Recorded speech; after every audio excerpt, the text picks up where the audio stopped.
Bienvenue à cette exploration personnalisée. Alors aujourd'hui, on plonge dans l'univers de NVIDIA. C'est le nom qu'on entend partout quand on parle d'intelligence artificielle. Ah oui, impossible de passer à côté.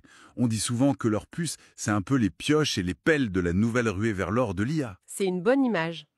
Et quand on voit leur valo, 3 trillions de dollars, ça rivalise avec Microsoft, Apple, c'est juste énorme. Carrément. Et derrière ce succès phénoménal, il y a un homme, Jensen Huang. Exactement. Et c'est son parcours qu'on va explorer un peu grâce à nos sources, des éléments de sa bio, des vidéos aussi. C'est une trajectoire fascinante, non? Ah ben oui. Immigrant, il a bossé dans un fast-food et puis hop, cofondateur et PDG d'une des boîtes les plus puissantes du monde. C'est ça. Donc l'idée, c'est vraiment de regarder les moments clés, les décisions un peu charnières qui ont fait l'homme et l'entreprise. Comment ce fabricant de cartes graphiques, Pour les gamers à la base. voilà, pour les jeux vidéo, est devenu ce géant de l'IA. On va essayer de lier son histoire perso, qui n'a pas toujours été simple, aux innovations d'NVIDIA. Alors pour commencer, il est né à Taïwan en 63. Un passage en Thaïlande, puis l'arrivée aux États-Unis, et il a 9 ans. Mhm.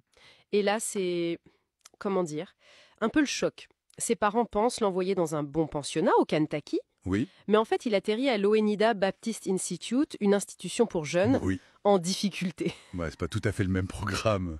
Pas vraiment. Nettoyer les toilettes, les moqueries, mais apparemment, ça lui a forgé le caractère. Et il est devenu super bon au ping-pong là-bas. C'est souvent dans ces expériences un peu rudes qu'on apprend le plus. Cette débrouillardise et puis son premier job chez Denise à 15 ans. Le fameux Denise. Oui, il y revient souvent. Plongeur, puis serveur, ça lui a appris le travail acharné, le contact avec les gens. C'est des bases solides, quoi. Après, il retrouve ses parents en Oregon, il est brillant au lycée, diplômé super jeune, à 16 ans. C'est ça. Et ensuite, études d'ingénieur électricien à Oregon State, c'est là qu'il rencontre Laurie, sa future femme. Ah, Puis un master à Stanford. Mais attention, en cours du soir, tout en bossant déjà. la ténacité, toujours. Exactement. Après ses études, il passe chez AMD. Le concurrent actuel. Ironiquement, oui. Et puis LSI Logic, c'est là qu'il rencontre Chris Malechowski et Curtis Priem. L'envie de créer leur propre truc commence à germer. Et retour chez Denise pour la réunion fondatrice. Ah oui. En 1993, Wang a 30 ans. Il se retrouve dans un Denny's. Capital de départ, 600 dollars. 600 dollars, c'est fou. L'idée, des puces graphiques pour les jeux PC.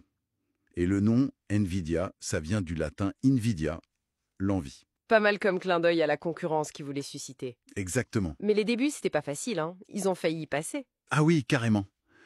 Grosse erreur stratégique au début, ils misent sur le rendu par quadrilatère. Alors que tout le monde adoptait les triangles pour la 3D. C'est ça. Plus simple, plus flexible, ils étaient à contre-courant. C'est un contrat avec Sega, 5 millions de dollars qui les sauve in extremis. Et de là naît cette culture d'entreprise un peu parano. On est à 30 jours de la faillite. Disons que ça forge une culture de l'urgence, de l'adaptabilité. C'est peut-être ça qui explique leur capacité à rebondir. Et le management aussi est particulier. Oui, très plat, c'est ça. Une 60aine de personnes qui lui rapportent directement. Tout à fait. Ça favorise la vitesse, mais ça met une pression énorme. On parle d'exigences extrêmes, torturées vers la grandeur, disent certains. Ambiance. Mais ça produit des résultats. La GeForce 256 en 99, le premier vrai GPU. Un jalon important. Et puis le coup de génie CUDA en 2007. Ça a tout changé, non? Ça, CUDA, c'était le tournant majeur.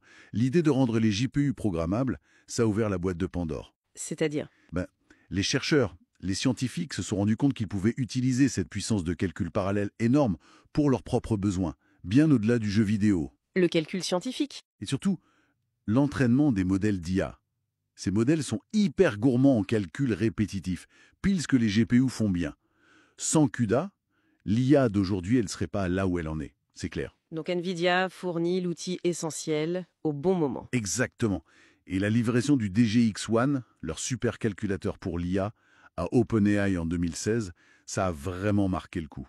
Ils sont devenus incontournables. Et après, c'est l'explosion qu'on connaît. L'IA décolle, Nvidia avec. La Valo qui s'envole, Wang qui devient une rockstar de la tech. La Gensanity à Taïwan. C'est ça. Et il devient même, brièvement en juin 2024, le patron de la boîte la plus chère du monde. Incroyable parcours. Et il n'oublie pas d'où il vient. Avec des dons importants à ses anciennes universités, à l'Institut Wanyada aussi. Et sa famille travaille avec lui chez Nvidia. Sa femme, ses enfants. Oui, une affaire de famille aussi. C'est intéressant. Tout à fait.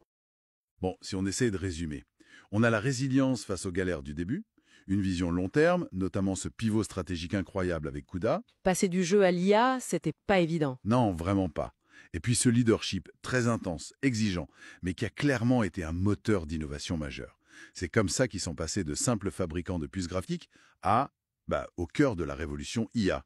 Aujourd'hui, ils dominent le matériel avec les GPU, mais aussi le logiciel avec CUDA, c'est ça qui est fort. Et ils regardent déjà vers la robotique. Oui, ils construisent tout un écosystème. Et ça pose une question intéressante pour la suite, non? Cette domination, est-ce qu'elle laisse encore de la place pour l'innovation ailleurs? Comment la concurrence peut-elle émerger face à ce géant qui contrôle matériel et logiciel? C'est une excellente question. Quelle est la marge de manœuvre face à un écosystème aussi puissant et quid de la dépendance technologique? Voilà, ça laisse matière à réfléchir sur la direction que prend la tech en ce moment.